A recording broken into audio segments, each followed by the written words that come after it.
Okay, let's talk about Real Housewives Ultimate Girls Trip Season 3. It dropped last week, the same day as the filming of the Vanderpump Rules reunion, which was a bit of a bummer because I feel like it overshadowed it. Or, well, I guess maybe it wasn't that big of a bummer because I don't know if anybody was actually that interested in Real Housewives Ultimate Girls Trip Season 3.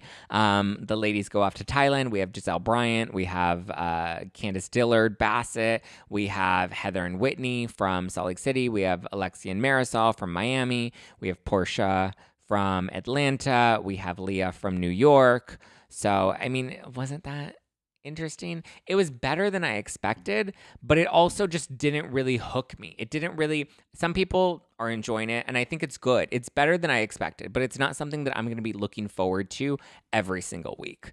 I wasn't even looking forward to it when it came out this last Thursday, but I watched it. I had a little wine, and I kind of watched it loosely over the weekend, and then I tried to watch at least episode 3 again on Sunday morning to kind of like at least watch it without wine in me and to have at least a little coffee in me to try to pay attention. It's not bad, but it's not great. You know what I mean? I just feel like there's no chemistry between these women, and all of the drama that we're seeing unfold, aside from the Leah drama, where it's really just Leah not fitting in with the other women. But aside from that, the drama we're getting is drama we've already seen.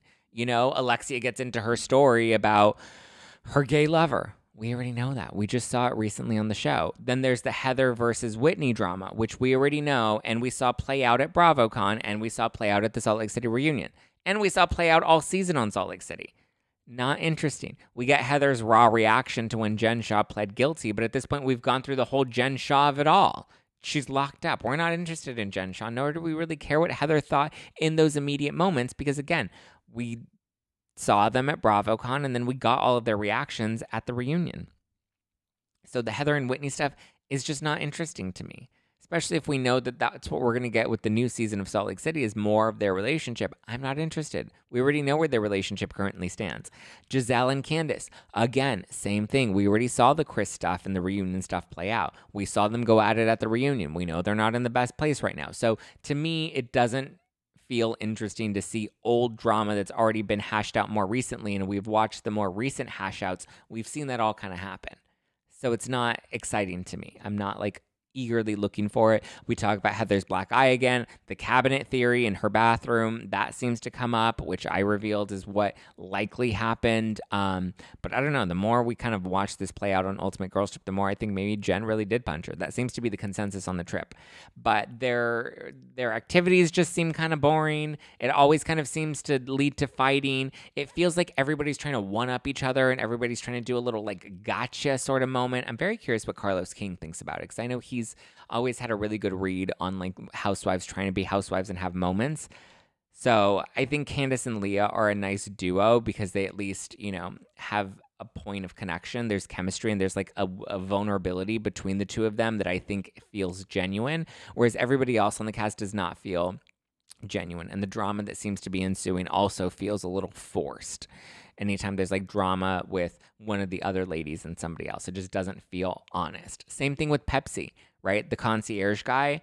Obviously, we know based off of season 1 and season 2, these concierge guys are cast on the show. But now Pepsi just feels like he's performing a character that to me, like, is it kind of cute and cheeky and funny? Like, sure. But also, I just don't know how much of it I actually believe or how much of it is he's a character that's trying to play it up for the show. So I'm not that jazzed by it. I think of all of the ladies, as much of a hot take as this is, I think Leah's probably the one that's the most organic. And I know it doesn't feel that way watching the show because it feels like she's very performative, but I feel like she's performing based off of what she's witnessing these other women do. And all these other women are playing housewives. They're not being honest or genuine in their real reactions and you know, unfolding of building these relationships. And so it's just not like Marisol being sick and her stomach hurting, not interesting. It's like Vicky last season on Ultimate Girls Trip at Dorinda's house. I didn't care about Vicky being heartbroken and sick. Like, to me, that's not interesting. If you're on a vacation, the last thing I want to do is see somebody else complain about being sick. But Leah, I think, does feel the most honest because I think she's been the one that's been so removed from Housewives world, whereas all of these women just finished filming their the seasons of their respective shows, with exception for Portia. But I feel like Leah is kind of just like reacting in terms of like, aren't we supposed to be on vacation and have fun? And you guys are like being boring and trying to like do drama and trying to like make me a villain because I'm being honest in the moment. And I think Candace defending her and being like, she's very New York. She's going to tell you how she feels. And I think her frustration that we're seeing come out on the show is because it feels like she's on vacation with a bunch of housewives that are trying to perform for this show. So yeah. Would I recommend watching it? Listen, I treat it like how I'm watching Summer House this season.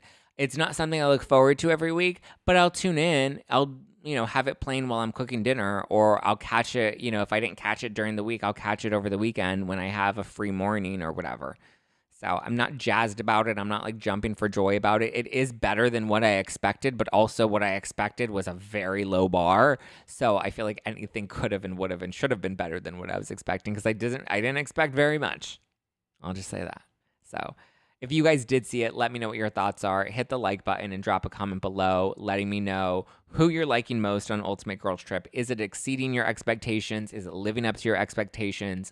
And I guess just what your overall thoughts on it are.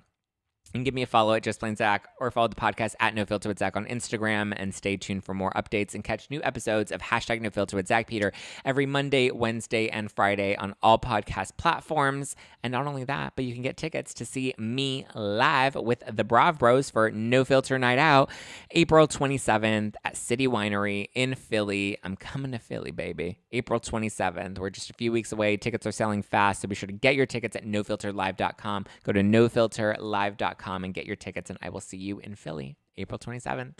All right, guys, have a good one. Bye.